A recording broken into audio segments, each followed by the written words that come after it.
Alors, donc ces sciences-là, toutes les grandes civilisations donc l'ont fait. Donc l'Europe, bien évidemment, va vouloir développer elle-même donc ces sciences spatiales contemporaines. L'Europe, c'est le centre du monde à cette époque, jusqu'au début du XXe siècle. Et donc, en tant que grande puissance, donc l'Europe devait être donc une puissance de l'espace. Malgré tout, à cette époque, les sciences restent encore dans le domaine de la littérature. C'est l'espace est associé au rêve. Et donc, les scientifiques, là, auront beaucoup de mal donc, à traiter de l'espace parce qu'on va dire, ah, mais vous faites des choses que vous ne pouvez pas prouver. Et donc, l'Europe a eu vraiment dans son histoire beaucoup de difficultés. Donc, l'Europe, depuis le Moyen Âge, a étudié l'astronomie. D'abord parce que pendant les 1000 ans du Moyen Âge, le christianisme lui a plus ou moins interdit. Puis ensuite, il y avait la mauvaise réputation de l'astronomie, qui était considérée comme non scientifique. Il faudra vraiment attendre jusqu'au XXe siècle pour qu'on puisse avoir vraiment un développement massif donc des sciences de l'espace en Europe. Alors tout va commencer.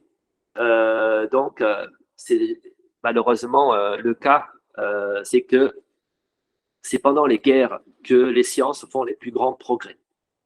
Et là, c'est l'ingénieur allemand, donc von Braun, donc 1912-1977, qui invente la première fusée en 1942. Alors, à son époque, cette fusée, c'était vraiment une fusée au sens d'aller donc dans l'espace. C'est lui qui crée le premier système de fusée. Alors, en 1942, nous sommes pendant la Deuxième Guerre mondiale et les nazis, notamment, sont opposés à la résistance de l'Angleterre. Ils ne peuvent pas aller débarquer en Angleterre. Et donc, ils réfléchissent, ils se disent, mais pourquoi pas faire des fusées, des missiles. Alors, aujourd'hui, à chaque fois, on dit que les sciences de l'espace sont liées aux militaires, mais en fait, c'est le contraire. C'est-à-dire que d'abord, on a inventé donc la fusée, ensuite, on l'a transformée en missile. Mais malgré tout, les nazis donc, vont moderniser cette première fusée construite par von Braun et ils vont en faire des armes de guerre et des missiles. On sait très bien que ces missiles vont faire beaucoup de dégâts parce que les nazis vont bombarder Londres, notamment, comme ça. Et donc, ce qui a fait beaucoup de morts. Mais en tout cas, à la fin de la Deuxième Guerre mondiale, l'Allemagne a développé est le pays qui est le plus avancé dans cette technologie-là des sciences de l'espace. On sait ce qui s'est passé, c'est que finalement, les scientifiques nazis ont pu fuir l'Allemagne pour ne pas être arrêtés et condamnés à mort. Et donc, ils vont être accueillis très largement donc aux États-Unis, y compris aussi en Union soviétique, mais aussi en France. Le plus important, c'est que beaucoup de scientifiques vont pouvoir aller aux États-Unis, et c'est grâce donc à ces scientifiques allemands-là que les États-Unis vont pouvoir avancer très vite dans leur programme spatial.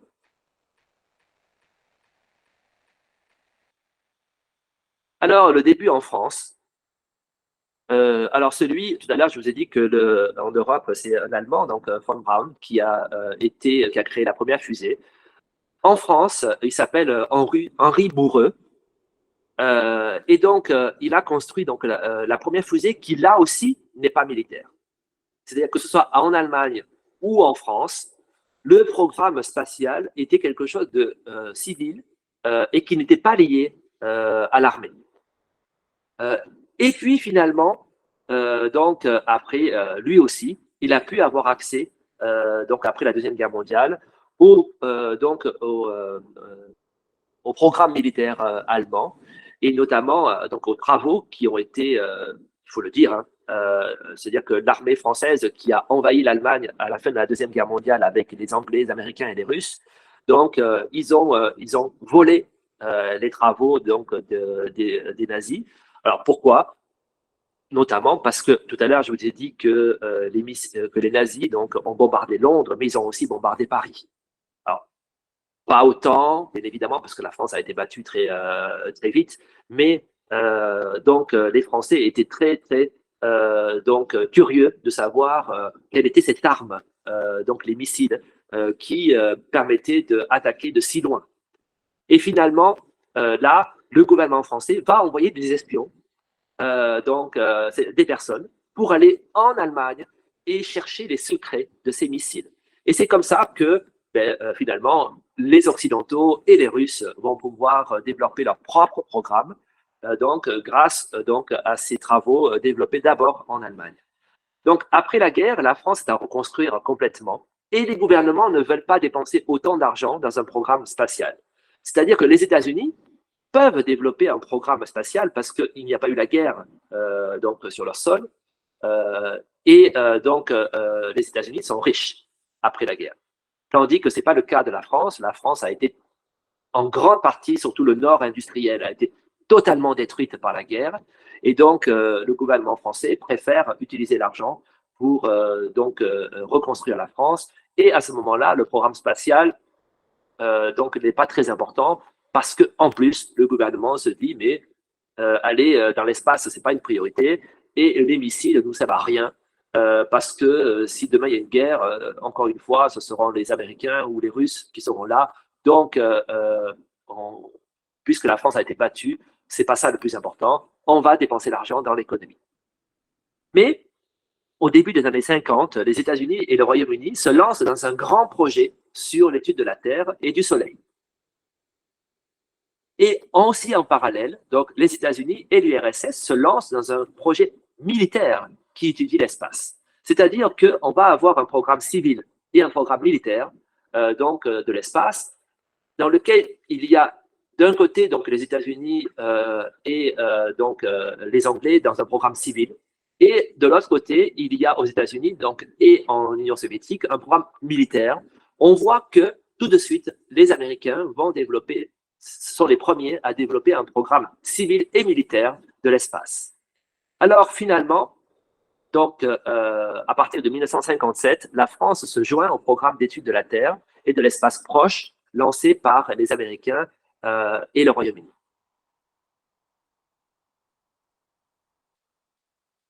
Alors, rapidement, donc, on se pose la question de est-ce que l'espace doit être un programme civil et militaire? On voit qu'aux États-Unis, c'est les deux. On voit qu'en Union soviétique, on pense que le programme est uniquement militaire. Donc, mais en France, on se pose la question et on se dit, est-ce que ça doit être militaire? Parce qu'en même temps, l'armée a des scientifiques et ils ont de l'argent. Et donc, ils ont beaucoup plus d'argent que le gouvernement qui doit dépenser de l'argent ailleurs. Et donc, finalement, on se dit que le programme de l'espace, s'il est militaire, serait peut-être un cadre plus favorable pour développer un programme spatial. Mais il va y avoir à ce moment-là un choc, c'est quand l'Union soviétique va, en 1957, mettre en orbite ce fameux donc, satellite Sputnik 1.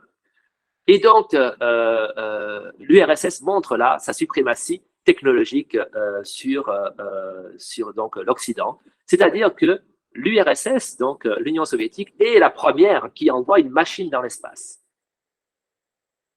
Alors, ça crée un choc, et les États-Unis, dès l'année suivante, donc en 1958, vont envoyer une autre machine qui s'appellera Explorer.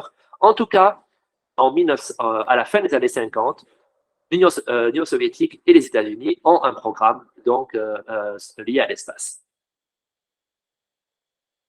Alors, à ce moment-là aussi, donc 57, 58, quand le général de Gaulle, donc en France, voit que les Américains et les Russes ont un programme, il décide que la France doit être capable d'avoir donc ces technologies-là. Alors, c'est pas évident à cette époque parce que l'Angleterre, par exemple, ne va pas va abandonner l'idée d'être une grande puissance.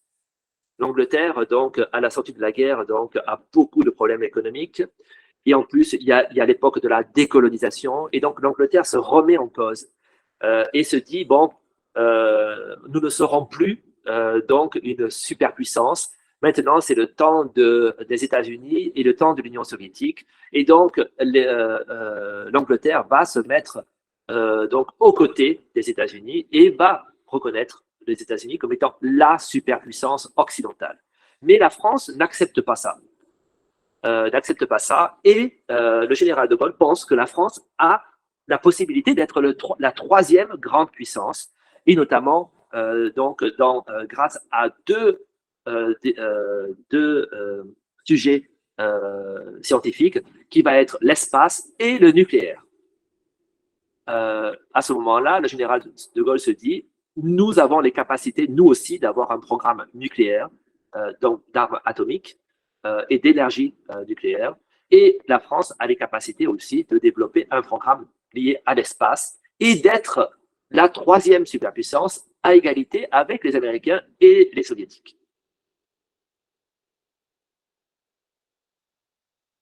Alors, que va faire donc à ce moment-là la France? La France va créer une agence spatiale qui aura les mêmes objectifs qu'on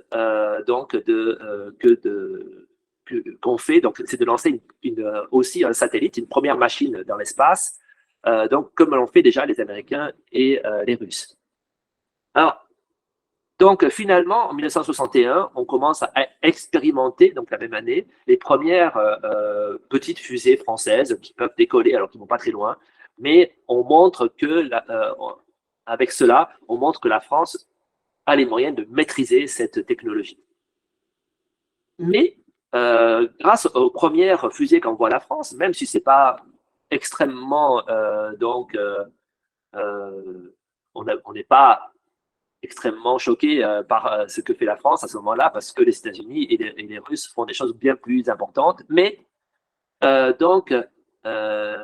France commence à envoyer ses premières machines pour étudier l'atmosphère.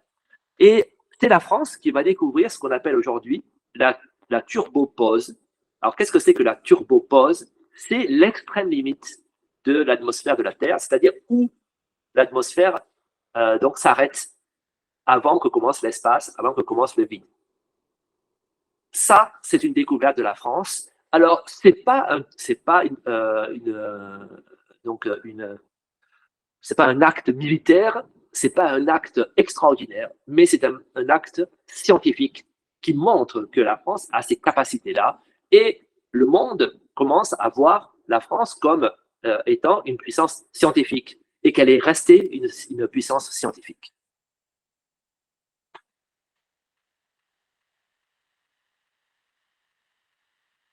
Alors, tout à l'heure, je vous ai parlé de 1961, donc le lancement de ce qu'on appelle aujourd'hui le CNES, c'est-à-dire le Centre national d'études spatiales. C'est le centre qui développe toutes les politiques spatiales de la France. En 1965, donc, la France lance son premier satellite artificiel qui va s'appeler Astérix. Astérix, c'est ce personnage de bande dessinée qui résiste, donc son village résiste à l'Empire romain. Là, c'est pour montrer en fait quelque chose de extrêmement simple. Donc, la France est devenue la troisième puissance mondiale concernant le programme spatial, puisque les Russes ont lancé leur premier satellite en 1957, les États-Unis en 1958, la France en 1965. Donc, ça fait déjà plus de 50 ans, presque 60 maintenant, que la France est une puissance de l'espace.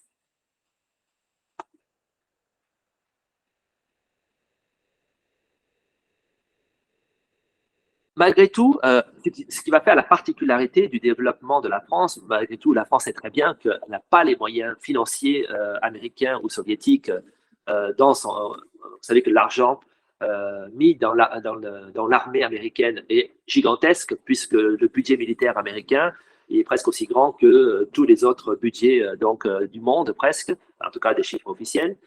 Et l'Union soviétique aussi consacre beaucoup d'argent pour son armée. La France ne fait pas ça. La France met beaucoup d'argent d'abord dans son éducation, dans l'éducation et dans le social. Et donc, la France n'a pas l'argent nécessaire pour pouvoir faire les mêmes programmes que les programmes américains et soviétiques, par conséquent, il va y avoir des coopérations. Mais ce que va faire la France, c'est qu'elle va coopérer avec les Américains, mais aussi avec les Soviétiques. Et ça, c'est quelque chose qui est une particularité de la diplomatie française, c'est que la France, certes, est un pays occidental, ami des États-Unis, mais elle ne veut pas s'enfermer dans un bloc. Elle veut pouvoir coopérer et parler avec tout le monde. Et elle va faire un programme donc avec la Russie qui va être extrêmement développé. Alors, la première coopération, notamment en 1962, il va y avoir la première rediffusion télévisée intercontinentale entre les États-Unis et la France. Qu'est-ce que c'est que cette émission? En fait, il va y avoir donc la première émission dans laquelle les Américains et les Français peuvent voir la même chose. Alors, qu'est-ce que c'est? C'est une conférence de presse de Kennedy à l'époque. Et donc là, la France et les États-Unis montrent donc leur supériorité dans les sciences, notamment qui utilisent les satellites à des buts civils et pas uniquement militaires. Après, donc la France va coopérer donc avec l'Allemagne pour essayer de développer son propre système de communication par satellite. Alors pourquoi la coopération? D'abord parce que pourquoi avec l'Allemagne? Tout à l'heure, je vous ai dit que l'Allemagne avait de grands scientifiques, même si c'était pendant la guerre. Donc il y a de grands scientifiques et puis l'Allemagne est riche. Pourquoi elle est riche? Tout simplement parce qu'elle n'a pas d'armée. Depuis 1945, l'Allemagne et c'est comme le Japon, hein, n'a pas le droit d'avoir une armée, et donc elle est très riche. Et donc la France souhaite s'allier avec l'Allemagne pour avoir sa coopération scientifique, c'est vrai, mais aussi sa coopération financière, pour pouvoir développer un programme qui pourrait être un programme européen.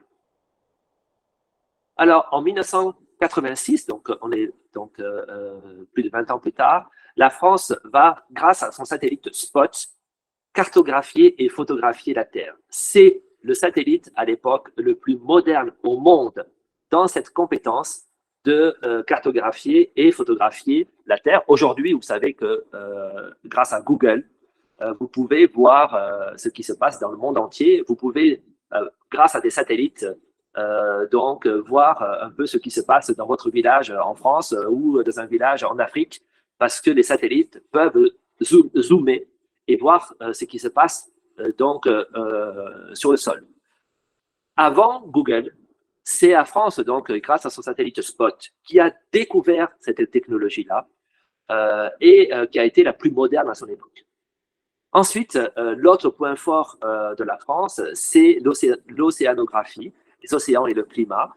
Alors là aussi, il y a une raison simple, c'est que la France, donc même après la décolonisation, a l'espace maritime. Donc le deuxième espace maritime le plus grand du monde après les États-Unis. Il ne faut pas oublier ça. C'est que c'est pas parce que la France est un petit pays continental en Europe, mais on oublie souvent les îles qu'elle possède dans le monde entier. En tout cas, l'espace maritime mondial de la France, il est le deuxième plus grand après les États-Unis.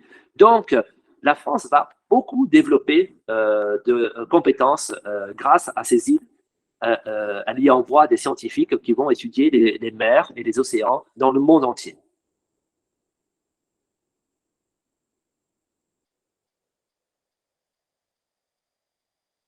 Alors, également, la France prend une initiative parce que tout à l'heure, je vous ai dit que les programmes spatials civils et militaires donc sont souvent des programmes militaires américains et soviétiques. La France va essayer d'avoir une troisième voie en disant donc il faudrait qu'on signe une charte internationale dans laquelle on va utiliser les satellites pour essayer d'aider les gens ou les pays qui connaissent des catastrophes. C'est-à-dire, l'espace ne doit pas être seulement une technologie militaire, mais aussi une technologie civile pour aider les gens. Alors, ça va être signé, cette charte mondiale. Aujourd'hui, il y a beaucoup de pays qui ont signé cette charte. Que dit cette charte? Cette charte dit que tous les pays qui ont des satellites doivent les mettre à la disposition des pays qui connaissent des catastrophes. Alors, qu'est-ce que c'est ces catastrophes?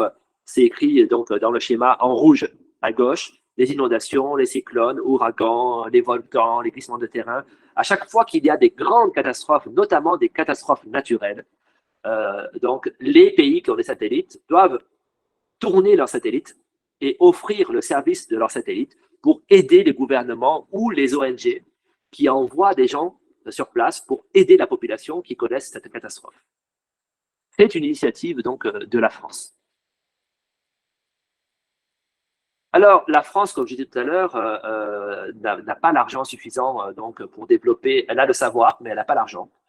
Et suffisant pour faire des programmes au niveau américain. Donc, la France comprend très vite qu'elle doit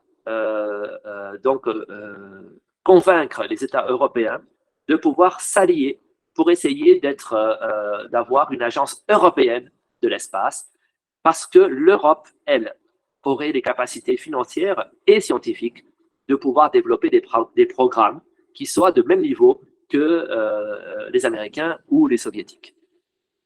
Et le premier pays qui accepte, c'est le Royaume-Uni. Le Royaume-Uni propose dès le début donc de coopérer avec la France dans l'objectif de créer quelque chose qui soit de taille suffisante pour être une grande puissance. Et ça, c'est quelque chose on a tendance à oublier, c'est parce que souvent, quand on parle des relations des Anglais avec l'Europe, c'est souvent une relation très compliquée. Et même maintenant, le Royaume-Uni est sorti de l'Union européenne. Mais quelque chose qu'il ne faut pas oublier, c'est que la coopération entre l'Angleterre et la France a toujours été beaucoup plus efficace que la relation entre la France et l'Allemagne. L'Allemagne a toujours eu une attitude, on va dire, assez négative, parce qu'elle veut se servir de ce programme pour essayer de servir ses propres intérêts. Et il y a eu beaucoup de conflits dans Airbus, dans les programmes de l'espace aussi. Et à chaque fois que la France et l'Allemagne ont essayé de développer des programmes communs, ça s'est toujours mal passé. Alors ça se fait, parce que l'agence spatiale est possible, parce que l'Allemagne est là. Mais les relations entre la France et l'Allemagne sont très compliquées. Par contre, la France et l'Angleterre donc ont une culture scientifique qui se sont rapprochées. Et puis, la France et l'Angleterre ont été des anciennes grandes puissances et elles savent que si elles sont ensemble, elles peuvent continuer à être des grandes puissances. Puis, en 1962, il y a une convention qui est signée à Londres dans laquelle c'est le début de cette coopération européenne. Les pays européens donc essayent de réfléchir à cela. Finalement, c'est un peu le paradoxe, c'est que c'est la France qui va financer ce programme européen. Et la France va posséder 75% du programme européen. Aujourd'hui, quand on parle du programme européen, donc on dit ça associe donc tel ou tel pays, mais à l'origine, le programme européen de l'espace, c'est la France qui finance 75% de ce programme. Et finalement, pour les États-Unis et l'Europe, le programme spatial européen est en réalité un programme français, bénéficiant de l'appui, surtout politique, des autres pays européens. C'est-à-dire qu'aujourd'hui, les États-Unis, l'Europe et maintenant les autres grandes puissances, comme la Chine par exemple, tout le monde sait que ce programme européen, c'est un programme en fait français qui a l'appui politique et économique des autres pays européens.